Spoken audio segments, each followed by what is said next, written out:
Hey there guys, it's Tina and I am back. And I am here with another episode in my stash series that I have started here on my channel. Now, I know it's been a while since I did one of these videos and I'm sorry, I apologize. I should be reprimanded for that because that ain't even right. Like, I started the series with the full intention of doing like a monthly episode. Yeah, that has already passed. So here we are, but it's fine. You guys will forgive me. This time around, I wanted to do more of a themed collection where I showcase that I am a completionist at heart. And this was inspired by a shopping block video that I did where there was a Viseart palette, the Neutral Mattes 2, the Milieu palette.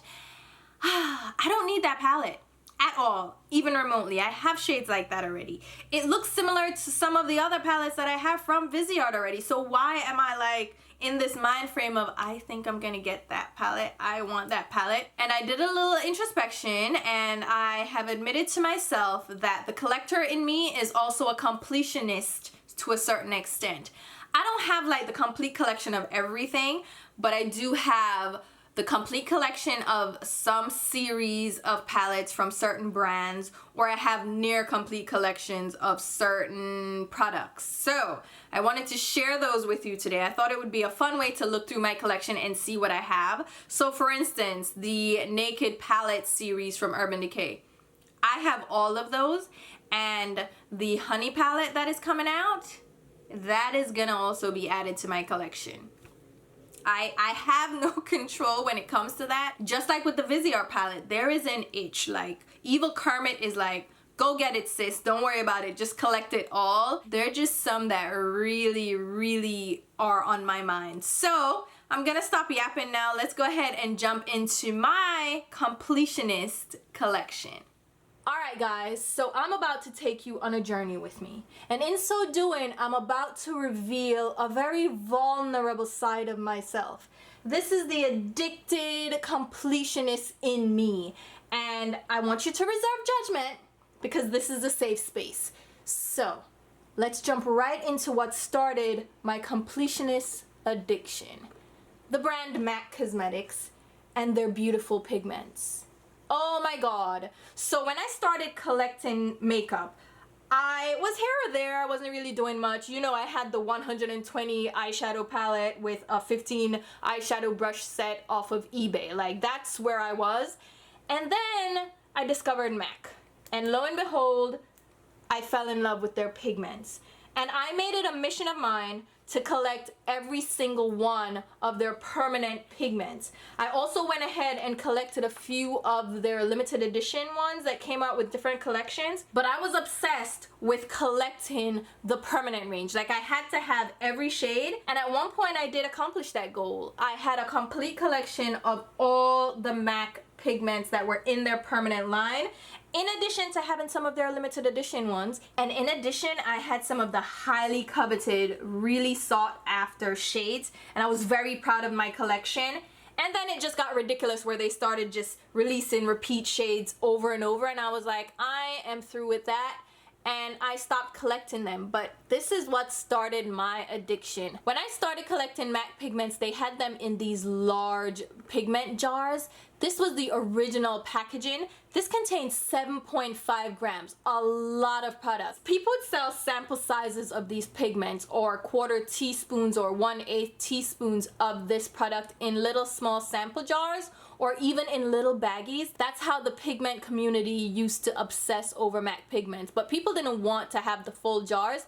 They were okay with having sample sizes. So this shade is one of their metallics. This is gold, super gorgeous. I have platinum. Pink opal was the loose pigment that started the highlighter craze. People would use this as a highlighter on the high points of their cheeks. This has a pinky duochrome. People love this on the cheekbones. Vanilla was also another one. This one has more of a golden shift. They even had a neon collection before neons were a thing. Now, neons are a big trend these days, but MAC was doing it back then. This is Red Electric. Oh my god. Magenta Madness. So pretty. This is Neo Orange. Oh my god. And then you had Rocket Yellow. Now here's some of their basic colors. You have Primary Yellow, just the matte yellow shade. Blue Brown, which everybody has imitated in pressed eyeshadow form. Talk about a classic. This is Teal. People freaked out when they switched to the new style jars. So when they switched to these style jars, they kind of changed the shade of teal and people were freaked out, and I have the original, love it. And since I already have this pulled out, this was from the Archie's Girls collection.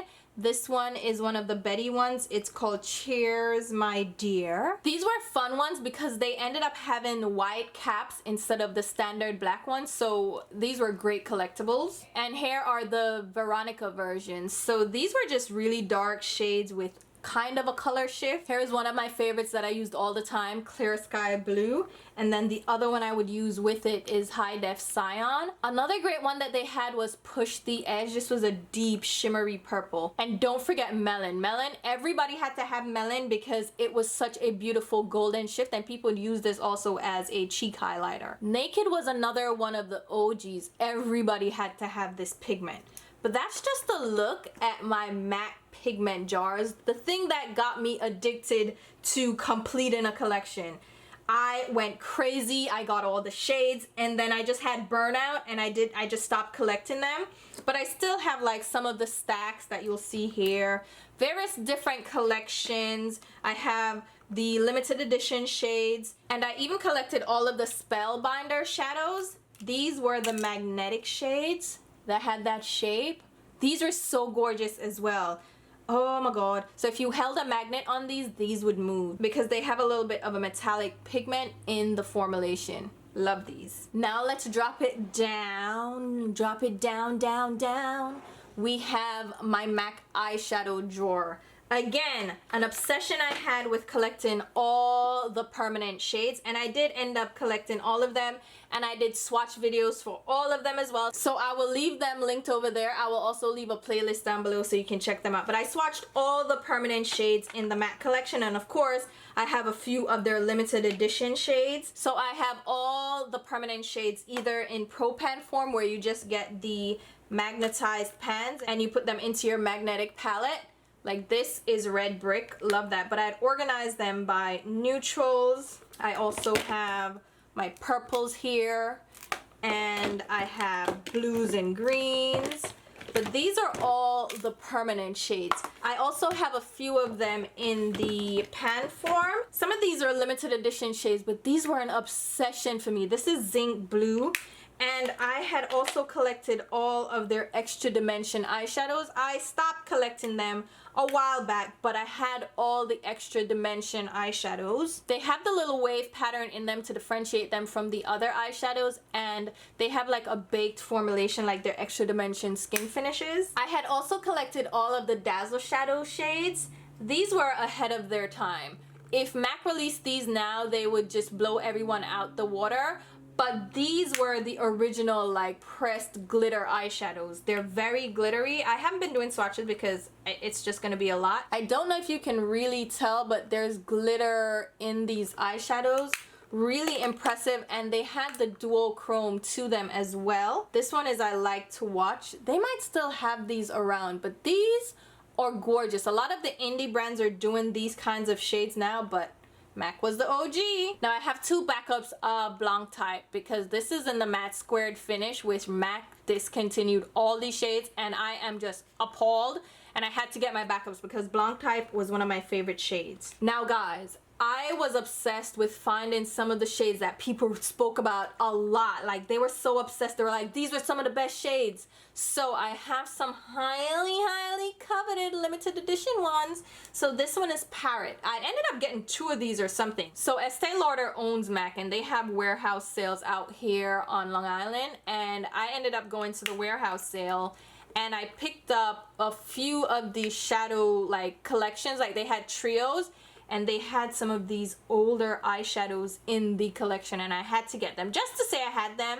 not even necessarily to use them up. This is Big T. but everybody thought these shades were so gorgeous, so I had to go get them myself. Now MAC also did limited edition packaging. I believe this one was Surf Baby. I may be wrong, but this one had like the surfboard on it. We had, I think this was a marine collection. I think this one was a Neon Lights collection. I'm not sure, but this is Evening Aura. You can see the collection that this was included in. You had the Venomous Villains collection. So we have, this is the queen from Sleeping Beauty, and this is the chick from 101 Dalmatians. What the hell was her name again? Cruella de Vil. So I have a couple of those. Now MAC at one point had this glorious collection of eyeshadows. They were a different formulation. They were really frosty and they were just really gorgeous. So I collected all of them, and that's Star Flash. Do you guys remember this? This is Smoke and Diamonds. Oh my god, so pretty. This started my obsession with taupey smoky shades. Here's another Star Flash. This is rated R. I know people love this shade as well because no one was doing these shades. This is like a neon yellow green, like lime green. This one was Glamour Check. So this was a formulation that was metallic and shimmery and gorgeous. This was before people were doing highly metallic shadows. People love this formulation, and I don't know why MAC never made this like a permanent formulation, but I have all the shades from the Star Flash collection as well. So obviously you see how my addiction was building, right? So MAC started it, and there were other brands that came on the scene and took me under their wings, namely Urban Decay. So Urban Decay kind of revolutionized the scene when they released their Naked palette, the original Naked palette. This was like the first viral palette.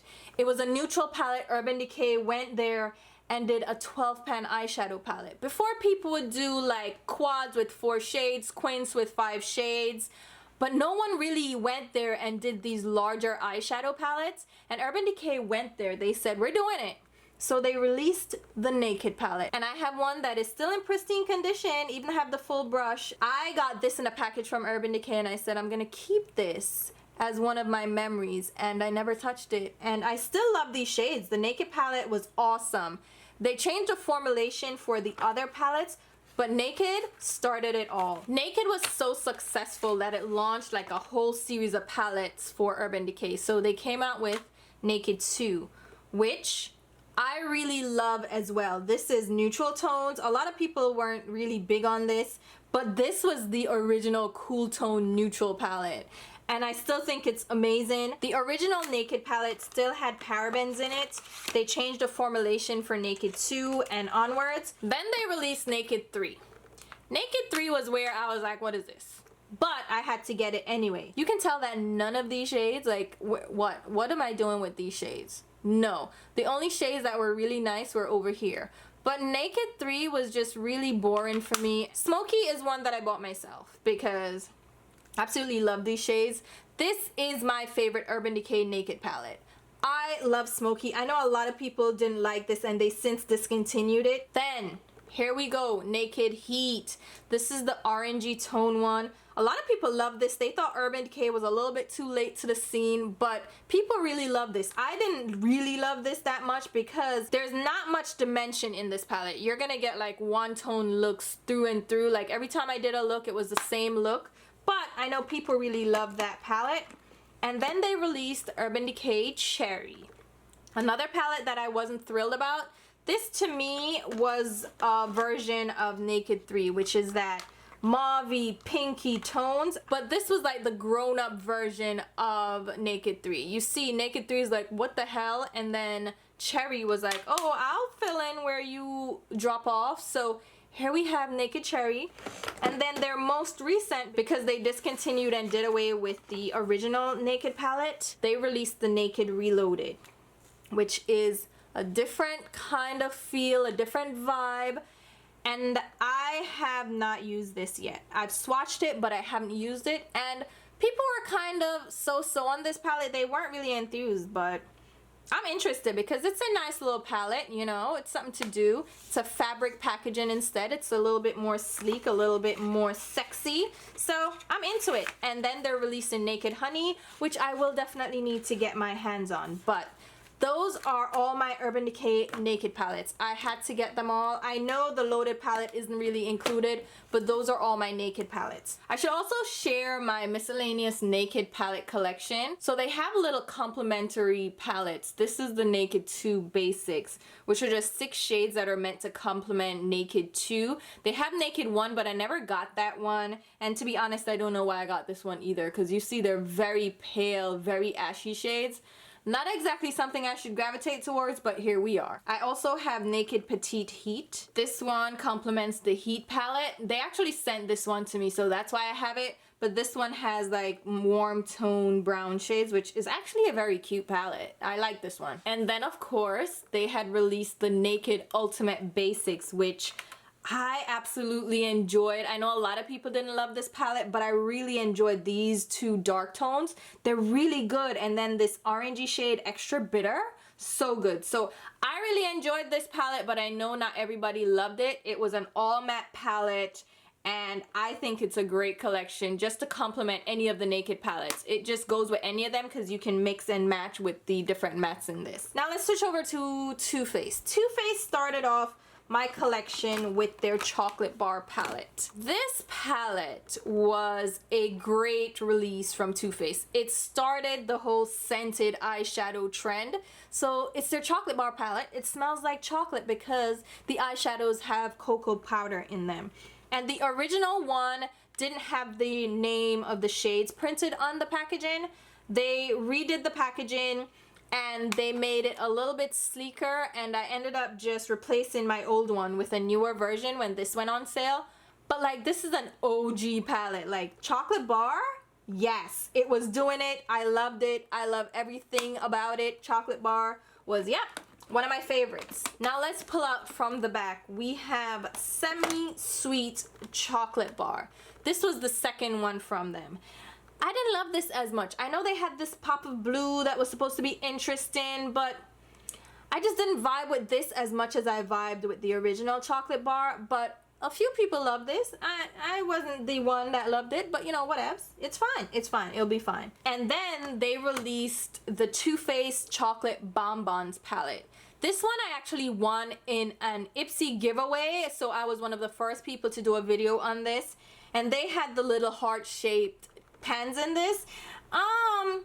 Not exactly a palette that I would gravitate towards to now, even before. I don't like the shade selection. They did this little cute pink thing, but the heart shapes, it just comes off a little childish, and these shades weren't necessarily my favorite shades to play with. Then we have the Sweet Peach palette. This one was supposed to be limited edition, and we won't get into that, but it came back out, and now there's like a whole Sweet Peach line with foundation, primer, setting sprays. Like, it's a whole thing now. This started the change from the chocolate scent to now a peachy scent. So yeah, the fruit cocktails began. And this was a nice palette, nothing crazy. I didn't get the obsession with this, but it was alright. I guess it was different for its time. And then of course we had the holiday collection palette. This is the Gingerbread Spice palette. And I love this palette. I think this palette was really well done. The shades in here are gorgeous. I think they did a great collection with this. Even the liquid lipsticks were awesome for this holiday collection. One of their best releases. They relaunched it recently with Christmas in July, and it's still available, and now they're coming out with Extra Spicy, which is just crap. But I also got the Clover palette. Not because I was collecting it, not because it was the completionist in me telling me to get it, but I swatched it in store, and it's so pretty. And it was just one of those one-off palettes that Too Faced decided to release. Didn't have a rhyme or reason. It was just the dog, Clover, apparently, from Gerard. But it was a pretty palette, and the shades in here actually swatch really well. And I needed to have it. I needed to add it to my collection. Then we have one that's a little bit different, but it was sexy. I think this was also for holiday. It's the Chocolate Gold palette. This is one that was different because the formulation was different. These were more metallic and like in your face, and I was like, yes, I have to have it. And I even recommended this palette quite a lot. It was one of my favorite palettes from that year that it was launched. It's so gorgeous, so glorious. I wish they would do something similar to this again with these metallic shades, because this was really well done. All right, let's switch it over to Lorac, because Lorac had me for a minute. They had me. And they started me out with their Pro palettes. People went nuts over these Pro palettes. Do you remember? So they have 3 original Pro palettes. I think they might have more now. Honestly, I stopped collecting them. This is where Lorac kind of switched up the game. They did a row of all mattes and then all shimmers that were like coordinating shades. And people ate this up. They loved it. This is the neutral one. Is this the original Lorac Pro? No, this is not the original. This is the 3rd one. The original, was it in the black palette? Yes. So this is the original, the black one, which had these beautiful neutral shades. People love this palette. I think it was gorgeous. It was well done for when it was, you know, when it was originally released. It was a good release. And then Pro 2 was with this blue shade, which everybody went crazy over. That started the pop of blue for me. But yeah, it was just a really well done series. When they released 3, this one here, the first one I showed you, I was just over it. I was done. If they have a 4, I don't know, because I ain't collected, because I was 2 through after that. Like, it was so boring, and I just got over it real quick. Now, I did also get the Lorac Gold palettes. So, I love these. So, they have the original here, which is just the unzipped eyeshadow palette. This formulation was so good. It's mauve-y shades, but I love it. I really love this palette. And then I had to get the Lorac Unzipped Gold because I was so in love with the original Unzipped.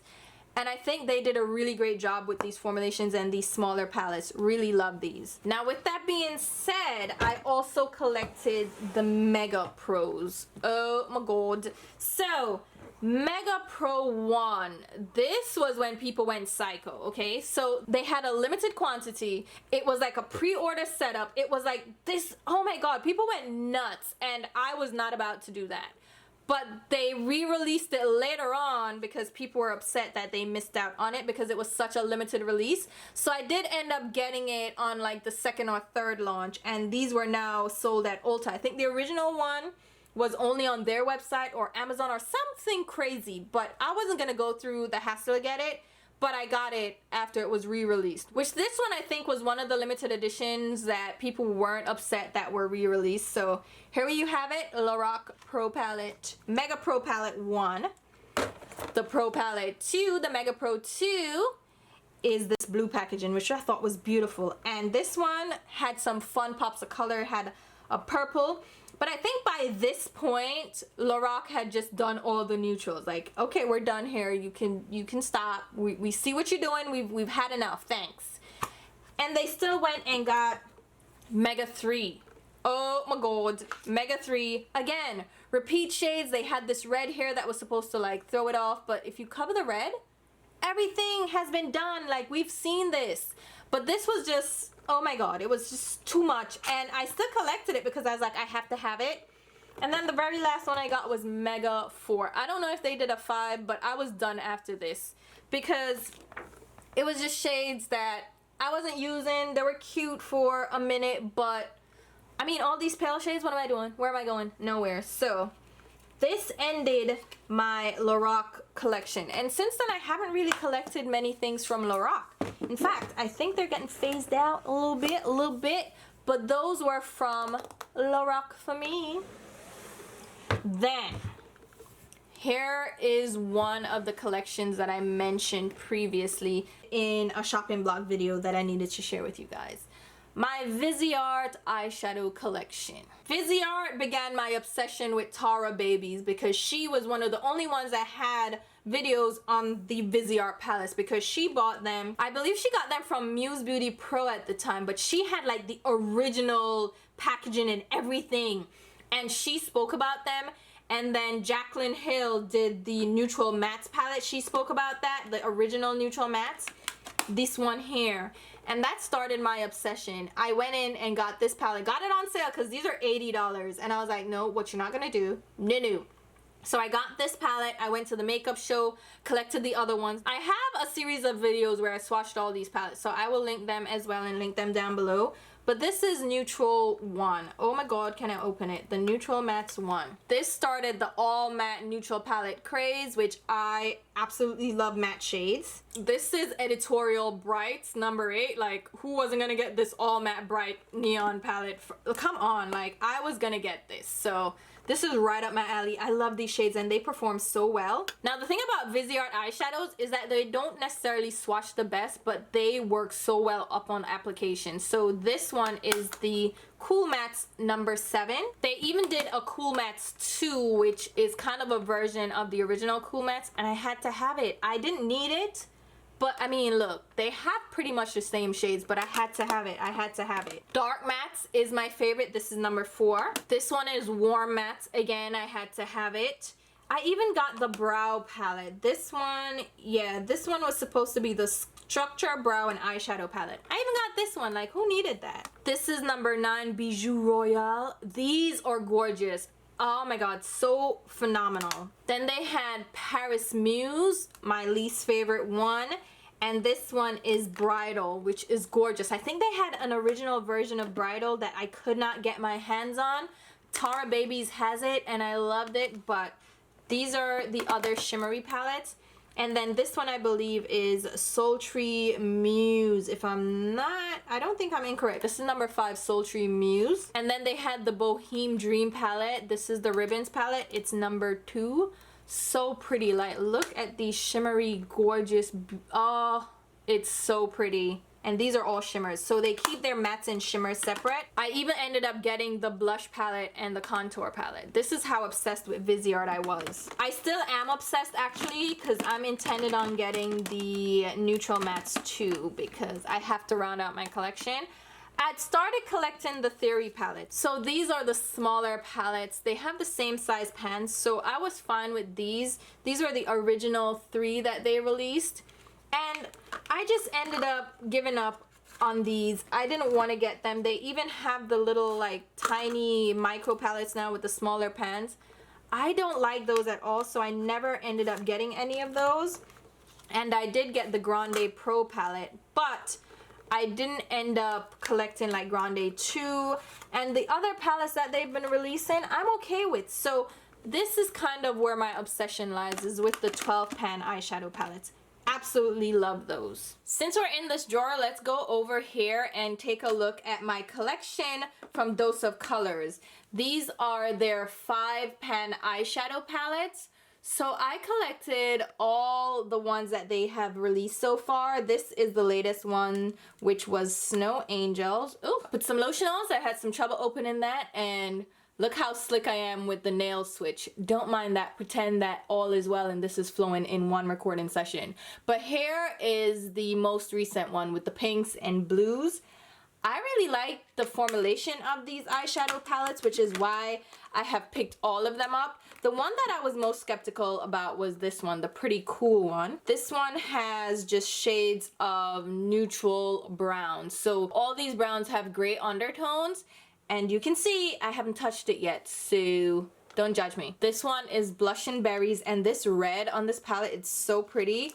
But again, like burgundy maroon shades. Not my favorite palette, but they only have one real cranberry shade in here. The other tones are just like warm tone browns and a black. This one is Sassy Siennas, which are orangey tone shades. Really gorgeous. This one I like, even though I'm like not big on the orange warm tone trend, but this is a nice one. And here are the original 2 that they released. So this is Baked Browns.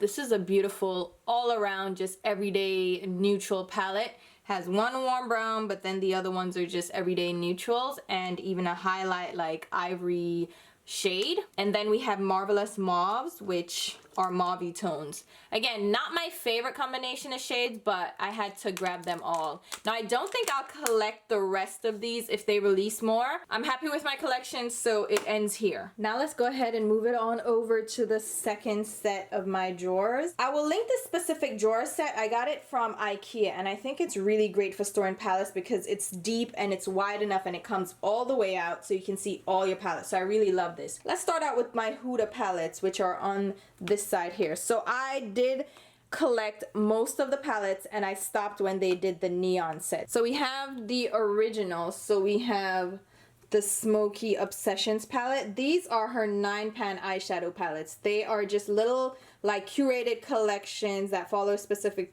theme. So this is the Smokey Obsessions palette. This is the Electric Obsessions, which are just bright, beautiful shades. And they're a mix of matte and shimmers. And I really do like the formulation. It's not the ultimate best formulation, but it's actually pretty handy. And it's not too expensive, so you can grab one of these palettes and have a nice variety of shades. Here's the Mauve Obsessions.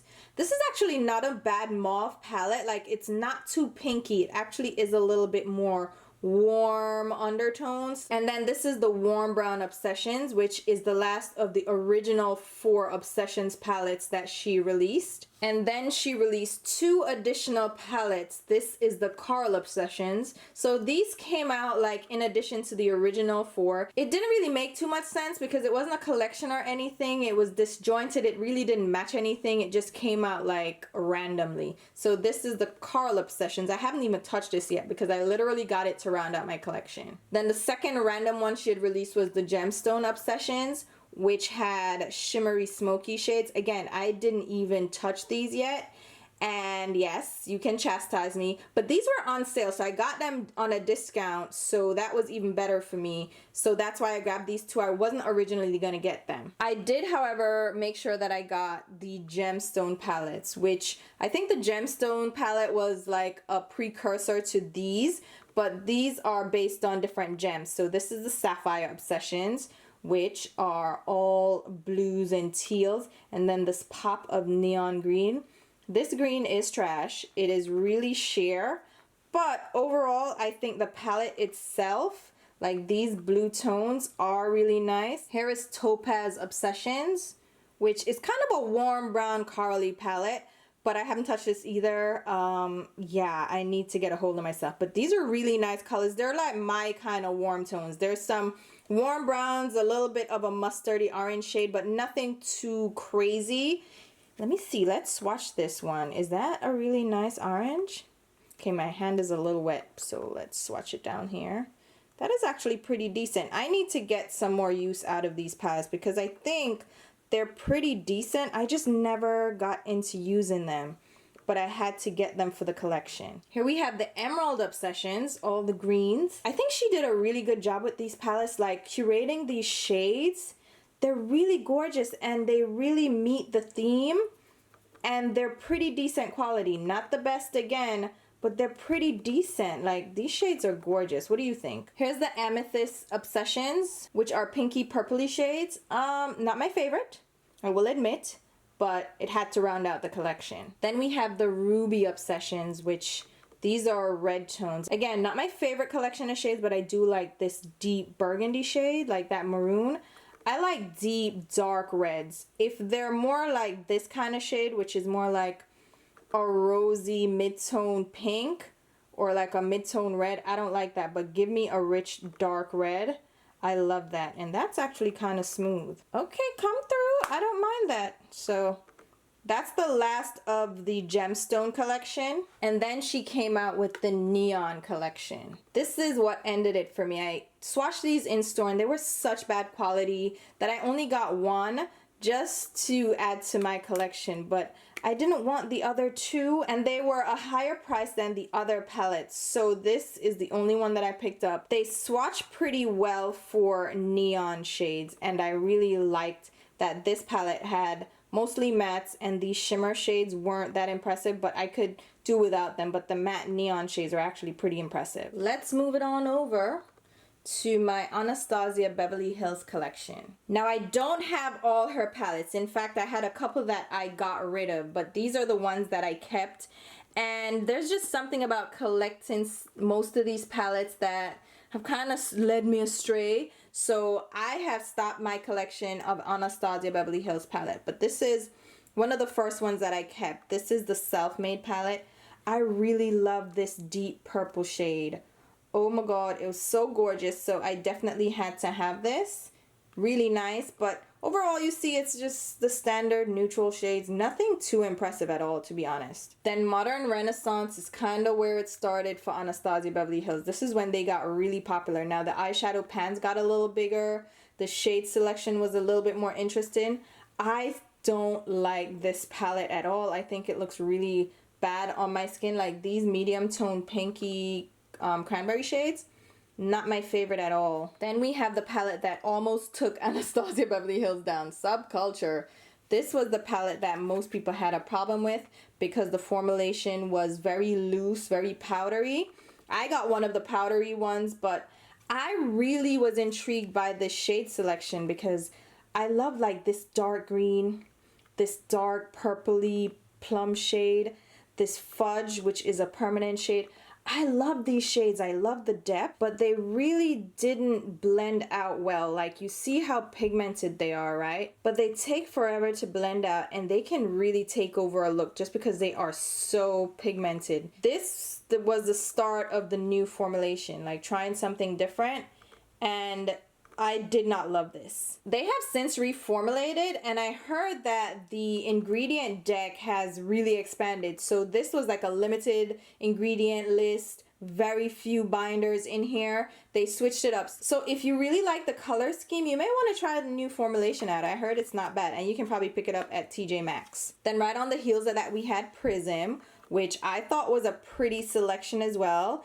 Didn't really dig too much into this, but yeah, hair started like the pop of like an interesting color to really shake it up to make the palette look more interesting than it is. Then I'm not sure if Sultry came first or Soft Glam, but Sultry was just a regular run-of-the-mill neutral palette. This is actually a really pretty palette, again with the pop of interesting color to make it look like it's doing something different, but it really isn't. And then she included a black, which we have that black in so many palettes, but you know, still a really nice neutral palette. Soft Glam was another one that everybody loved, and this is actually a nice one as well. I prefer Sultry, but a lot of people love Soft Glam. I just don't get into the orangey tones, and she repeated quite a few shades in this palette, like Orange Soda, Burnt Orange, and again Noir, which is the black. We've seen these, those are permanent shades. Even Tempera and Dusty Rose, I think those are shades that we've seen before. Then we had the first Norvina palette, and this wasn't too purple, and a lot of people were upset that it wasn't that purple, but you know, still interesting, still a cute little concept. Then came the colorful shades and the different packaging. So everything else was fabric. Now we have a different fabric, a different texture. This is Riviera and it's striped. This was, I believe, a spring or summer collection. So we have the bright colors now, more pops here. There's a full row of mattes plus an extra one, which is white, and then some shimmery shades. This was a really fun palette for them, something different. And then right after that, we had the Alyssa Edwards palette. I wasn't gonna get this, but I did. And this is, again, another colorful palette. This was mostly mattes, which I love. There are only 3 shimmers in here. And this was a collaboration with a drag queen. So, of course, the mattes work for their looks. Again, here we have a black and a white. They were like, oh, these are all new shades, never been seen before. But it's like, hello, sweetheart. The white and the black, we've seen before. Calm down. So this was the last palette that I picked up, and I think that's what ended my collection of ABH palettes. I think I'm done there. I'm not going for the rest. I didn't get the Jackie Aina palette, and I'm not sure I'm going to get this Norvina Volume 2. I might, just because it's different. I want to get the different palette, but I'm still thinking about it. This is my favorite palette from Anastasia Beverly Hills. It's the Master Palette by Mario. Smaller collection, very limited edition, and once it was gone, it was gone. But these shades are just beautiful, neutral, sultry shades, and I think this was well done. I mean, it's a great collection of shimmers that aren't like highly frosty or metallic. They're just nice, wearable, simple shimmers. And it's an easy palette to use for every day. So this is my favorite palette from Anastasia. Now let's go ahead and kick it up with my collection of Pat McGrath palettes. So I have all the Mothership palettes, which are the larger 10-pan palettes. I kept them in their packaging. I don't know why, I just love the box for these, but I did label them. So this is Subliminal because she did not have these labeled originally. Now she's added the name embossed on the back, but this is Subliminal. And how the hell do you open it? Oh, there we go. So here you have those shades. These are actually really nice. This is like a cool tone neutral palette, and she has the fun, like, interesting shades. I have a full swatch video coming up for these, so I won't swatch them. But that's Subliminal. Then we have Mothership 2 Sublime. This is the one with the green shade in it. Interesting colors, but not like my go-to. I'm not like really drawn in by this color scheme. But you know, it is what it is. Some of these shades are really beautiful, but like, I'm not gonna wear these every day necessarily. Then we have Mothership 3. This is Submersive. This now is really pretty. Again, not my favorite collection of shades. I'd rather there be more mattes, and she repeated this black shade in all the palettes. They say it's to layer with the shimmery crystal shades, but like, I don't need that black in every palette. So another nice one, but like not really pretty. It doesn't really draw me in or inspire me. Then we had Mothership 4 Decadence. This was a holiday palette, limited edition, and this one was really gorgeous. This was all shimmer, so there are no mattes in this one at all. I think this was my favorite one, and I think it still is my favorite one because it has all these metallic shades that you just need one of these shades for an all over color. I especially love this shade here as like a shimmery all over taupe, really gorgeous. And then this smoky taupe as well, like they're both taupe. One is more golden, one's more silver gray, gorgeous. So this is my favorite palette. If you put that all over the lid and just darken up the outer V, gorgeous.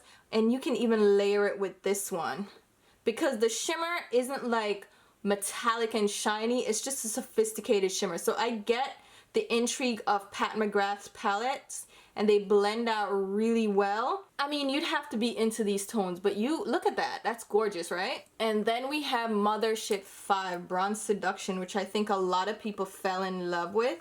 As you can see, the crystal shades get a little bit flaky and all over the place. I did like this palette as well, so I went ahead and grabbed it. The most interesting shade to me is the ruby red shade. That is gorgeous, but I also love this brown shade. I think my favorite shades from Pat McGrath are the neutral shades, but this red was amazing, as you can see. But there was a Too Faced palette that also had that red that was similar. Again, I think this palette was most people's favorite, but it wasn't necessarily my favorite. I just got it just because I know that's so stupid for $125, but that was my explanation, and now I'm gonna end up with the Mothership 6 palette, so just pray for me. So here are the abbreviated Mothership palettes. So these are 6-pan palettes that line up with the original 10-pan palettes. So this one is Subliminal, so it coordinates with the Mothership Subliminal. This one doesn't have any of the special shades. It just has one matte and then those 5 shimmers. And I think this one is a beautiful neutral palette. If you wanted to get into Pat McGrath and you wanted to try out like neutral shades that you could wear for every day, which I think this is a great everyday palette, you can try it out. And these are less expensive, still expensive as hell, but still like a great way to try out her formulation. So this one is Sublime Bronze Ambition. Now the thing about these palettes are that the box design that she had for the original Mothership palettes, she made that the actual packaging for these smaller palettes, and the glue on these is trash because mine popped off. I'm gonna glue it back together, but I wanted to have it to show my collection so people could see that these actually fall apart. They're magnetized, so it holds in place and it has this little rubber band thing, but the glue was trash for that. And this palette is the Bronze Ambition one. So it has more bronze and warm tone shades. Again, it has only one matte. I think all of these palettes have, I may be wrong, these have one matte and 5 shimmers. This again, if you're into warm tone bronzy shades, this is actually a pretty cute palette too. Here is Mothership Subversive, which is La Vie en Rose. This one has more colorful shades, so it happens to have purple, pink, and mauves in here. So like not my go-to. But this was like interesting and different because it wasn't necessarily an all neutral palette, which is what Pat was known for. So this is when she started to branch out and get interesting. Then she released other pairing palettes. This is Mothership Subliminal Dark Star. So this again lines up with the Subliminal Mothership palette. And this is a little bit more interesting because now she started including some of the crystal shades. So there we have that crystal shade, which really beautiful. And this black is more of a satin black, which I thought was extremely beautiful. So it's not the matte black that you're used to. You see it has a little bit of a sheen to it, which I think is gorgeous. And then you can layer the shimmery shade over it. Oh, that's gorgeous. Love it. This is for Mothership Subversive. So this is Metamorphosis. This one is gorgeous as well, but it includes shades from the holiday palette Decadent. So number 4 Mothership palette. This gold and this silver are from that palette. Same exact shades. And then she had more like golden metallic shades. So remember the pink one was when she started having fun. So this is the metal version of the Subversive palette, which is really gorgeous, but I didn't like that she repeated these 2 shades. And then this is Sublime. And I think this might be my favorite one from, well, maybe not, because I love Subliminal too. But this is gorgeous because it has this beautiful iodine looking shade. It's like a cranberry that shifts olive and gold. It's gorgeous. And even this bronzy shade has a little bit of a goldy duochrome to it. And there are 2 mattes in this, which I like because this is a medium tone brown and then this is a darker brown. So look at this shade. It's really interesting. It actually goes like bronzy pink. Oh my god, that is gorgeous. And what I like about it, it looks like my skin tone, like a nude shade, but then it shifts and that's gorgeous. And then here is the iodine looking shade. Oh my god. And it's so smooth. You see how it just swipes over the skin really beautifully and it carries that pigment all the way. Gorgeous, right? So those are my Pat McGrath palettes. I like them. I'm probably gonna round out my collection with the other one that she released because this is the one collection that I know I'm gonna keep collecting. This is the one thing I can commit to. I will commit to this one. I'm highly upset, but here we are and we're just gonna accept it and live with it. In addition to those palettes that are pre-made, I wanted to show you my singles that I collected. So I had an obsession with collecting all the Makeup Forever eyeshadows when they reformulated, and that's exactly what I did. So I have all the shades here and I labeled all of them because they're numbered from 100 to 930. So like the 100s are black, silver, and then it goes through. So here are those shades. Gorgeous. I love these. And these are all in see-through palettes so I can see the shades. Then we started with the light blue. The 200s to 300s are blue and teal. And I love how I could just put all the numbers in one palette. It really worked out well. 306 to 340 green and khaki. Amazing. 400 to 518 yellow and beige. Some really gorgeous light beige shades. Really love the yellows as well. 520 to 556 is beige and gunmetal. The gunmetal shades are probably my favorite from Makeup Forever. I love these shades so much. I did a full swatch video, so if you want to check that out, I'll leave it linked over there and also down in the description box. 558 to 630 is red, brown, and chocolate. Also like one of my favorite collections. Like, oh my god, so pretty. Bunch of neutrals, but really pretty. This is bronze and brown, and this is missing a few shades because I have it in a travel palette that I just, listen, I need these to go with me everywhere, so I have some of my favorite shades just put aside in another palette. Orange and red. Oh, amazing. These are really beautiful, like bright, bold, orangey, warm tone shades. Love this one. Coral and Dusty Rose. Not my favorite because I don't really like pinks, but I had to get them all, so I did collect the whole gamut. Burgundy and pink, as you can see. This deep blood red though, like come on, isn't that sexy? Like look at that. Come on. And then round it out with the pink and purple. Like I said, I have all of the shades from the second release of the eyeshadows. They've since reformulated again and put them in smaller pans, and now they're a cheaper price and all of that. I do have some of the shades and I can share those with you. So these are the new pans. I got them while they were on sale and I got my favorite shades from the complete lineup. I was not gonna collect them again. I refuse to like go ahead and get all the shades again. They changed the formulation a little bit. I think they improved it. And here's a collection of the neutral shades that I'd gotten. This is also their new metal palette, which they changed the palettes. They're extremely expensive. I got these on sale.